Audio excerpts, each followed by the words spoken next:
The first thing I want to talk about is negative areas. In your geometry class, you guys all had Mr. Muniz or Mrs. Mallet, right? When you found areas, the areas are always positive. And there's a reason the areas are always positive in geometry class. Those areas were based on distances, and distances are always positive. Okay? Now, in this class, we're not necessarily dealing with distances, but we're dealing with displacement, if we consider the physical interpretation of it. So we can have what I would call negative distances, where actually a distance can't be negative, but we can have a length of something, but it can have a negative value. The easiest way to picture that is a function that's below the x-axis has a negative value. So we would say, even though its distance from the function to the x-axis would be positive because distance is an absolute value, since it has a negative value, it's got what we might say negative displacement. So if you remember, when we're finding the areas using our approximation methods, so for example, if we're finding the area under this curve between two x values, say between a and b, we did that by drawing what I call Riemann Sum Rectangles. So in some way, we're drawing rectangles to approximate this area. And every one of the rectangles we draw, I'm just going to draw one of them here, but every one of those rectangles we draw, the height of that rectangle is given by the value of the function. So this is going to be f of x, I'm just going to call it x star. So it's just given by the value of the function at that point. We'll call this point x star here. Okay? So the height of that function is also the height of the rectangle. Well, what's going to happen when we start finding areas below the x-axis?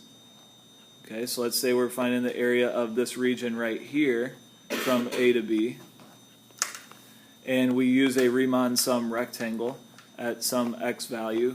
I'll call it x star again. This Riemann sum rectangle now is going to have what? What's going to be different about this?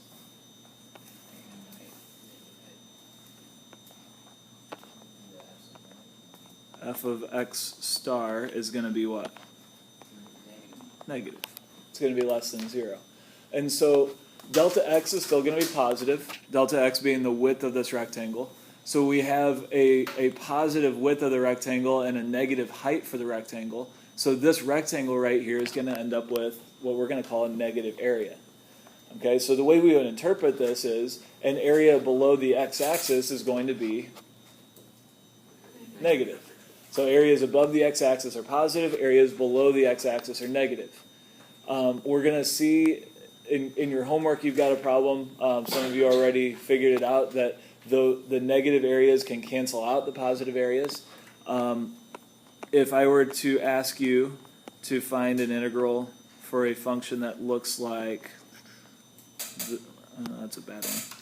Let's say that, between here and here, you're going to have a positive part of the area and a negative part of the area. And this positive part here, at least in this example, is going to cancel out part of the negative area, and we're still going to end up with a negative integral.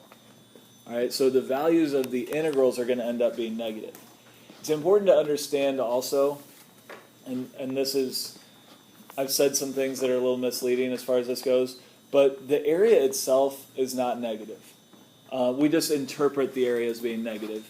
What's actually negative is the value of the integral. So when we evaluate a definite integral for a function that's below the x-axis, we would interpret that as having a negative area, although the area itself is actually positive. Area, like distance, is an absolute value.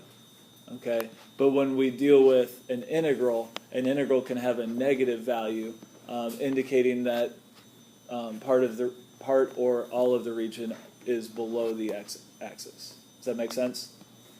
Okay. There's another way we can end up with a negative area.